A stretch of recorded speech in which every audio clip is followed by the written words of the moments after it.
Sabi nga nila, kung saan may masarap ay tiyak na pinupuntahan. Bukod sa dinarayang iba't ibang klase ng tela sa Taytay Rizal, dinarayo din dito ang iba't ibang klase ng pagkain na tiyak na magpapakulo ng kalamnan tuwing ito'y maaamoy. Talaga namang hindi ko magdadalawang isip na bumili ng pagkain sa lugar na ito. Dahil bukod sa mura, talagang mabubusog ka sa rami at sarap ng mga pagkain na kahanda at nakahain dito. Hindi lamang ito tungkol sa kung ano ang nakakain sa ating plato, lasa at kulay o sa paraan ng pagluto. Ang pagkain. Ito ay ang kwento ng ating pagiging tao. Ngunit para sa marami sa atin, ito ay isang kwento ng pangangailangan at pag-asa. Pero, kahit gaano pa nga kasarap at katakam-takam ang mga ito, hindi pa rin natin may iwasan ang pagkakaroon ng tirang pagkain na naitatapon at sayang dahil sa kadahilan ng busog na. Habang ang ilan ay mayroong sapat at minsan labis pa, marami pa rin mga mukhang nakatingin sa walang laman na mesa. Mga muka na dapat nating makita at mga kwentong dapat nating marinig.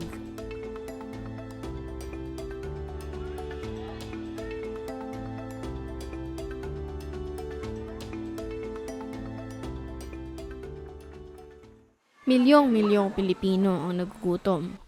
Ngunit sa Pilipinas ay halos 3 milyong tonelada ng pagkain ang nasasayang bawat taon. Ano nga bang nangyayari sa mga tirang pagkain na nasayang? Kadalasan itong kinokolekta at itinatapon sa basurahan. Ngunit minsan, ito ay nagiging panglamang tiyan ng iba. Ang mga tira-tirang pagkain na nasasayang lamang ay nagiging buong pagkain para sa iilan. Ang iba naman ay ginagamit itong pagkain sa kanilang alagang hayop. Gayunpaman, para sa mag-asawang ito, ang salitang busog na ay nasasabi lamang nila kapag sila ay nakapangalap na ng sapat na tirang pagkain. Ang mga itinatapong pagkain ay nagiging trabaho at pangunahing ikinabubuhay ni Nanay Antipas. Ang itinuturing na basura ng iba ay nagiging biyaya para sa kanila, sapagkat ito ang pinapakain nila sa kanilang mga alagang baboy.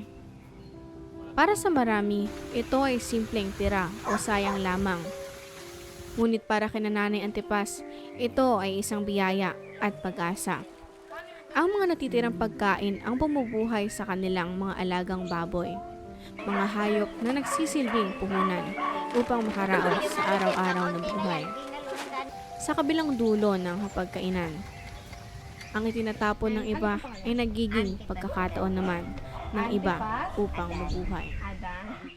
Sa isang simpleng kabundukan at komunidad sa Taytay Rizal, matatagpuan ang kwento ng dalawang mag-asawang dumaan na sa maraming pagsubok at karanasan sa buhay.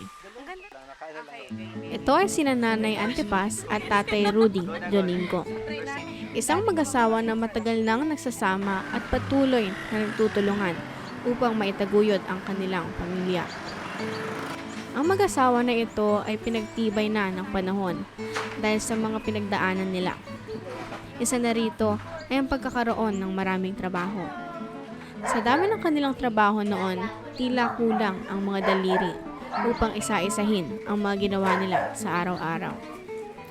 Ngunit sa paglipas ng panahon, nagbago ang takbo ng kanilang pamumuhay.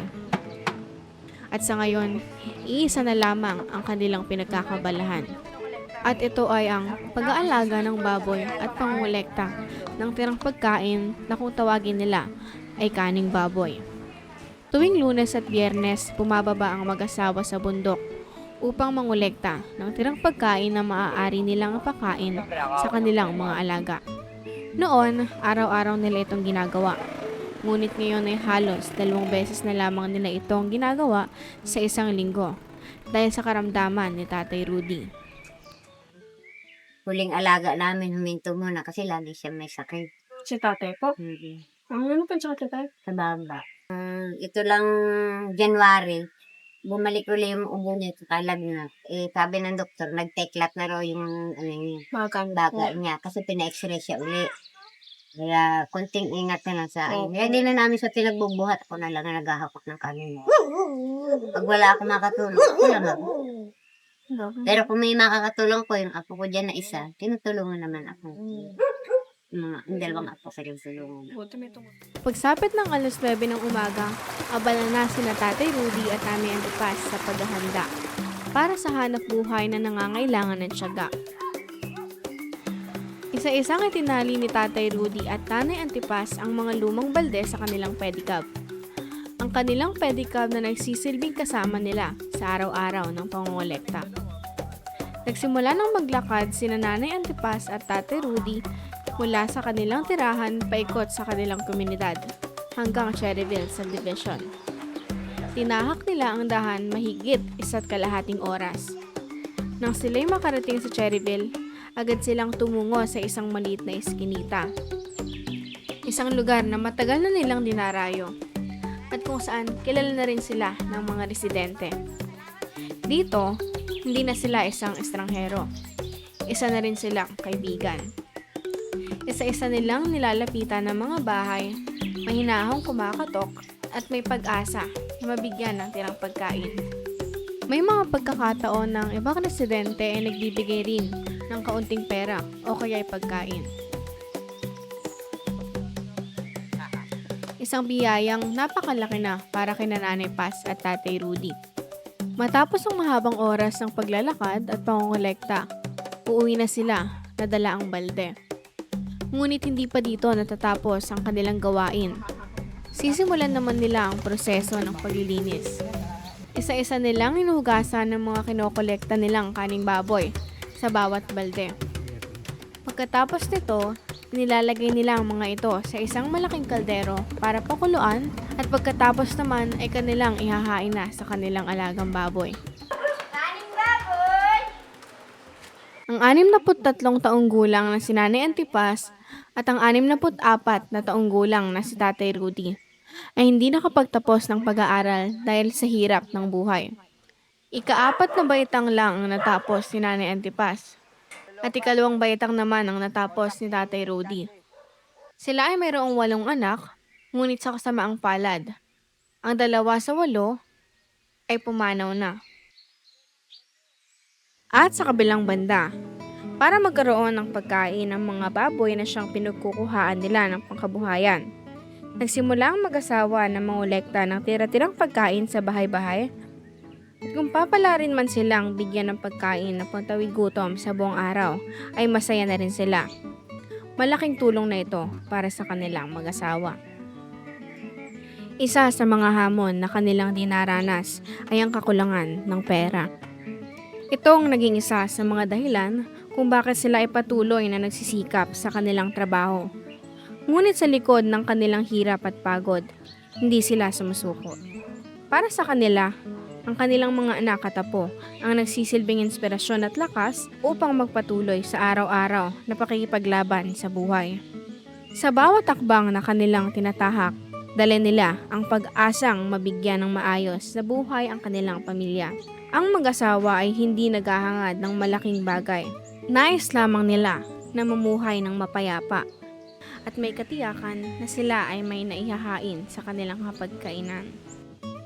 Sa araw-araw na pamumuhay nila nanay, hindi na bago sa kanila ang makakita ng mga nasay na pagkain para sa iba. Ito'y simpleng tira-tira at itinatapon na lamang. Ngunit para sa kanila, ito'y naging bahagi na ng kanilang kabuhayan. Sa dinami-rami ng tao na nag-aaksaya ng pagkain, iisa lamang hinain ni Nanay Antipas. Ang pahalagahan ang biyaya. Isang simpleng paalala na kanyang iniiwan sa bawat isa. Huwag magsayang ng grasya. Sa mundong sagana, ngunit hindi pantay ang pagkakahati. Ang simpleng pagtitipid at pagpapahalaga sa pagkain ay maituturing ng isang malaking hakbang tungo sa maayos na buhay. Sabi nga natin, kung saan may masarap ay tiyak na pinupuntahan. Totoo nga na ang katakam-takam na pagkain sa Taytay Rizal ay hindi lamang nagpapabusog, kung hindi nagkikwento rin ng ating pagiging tao.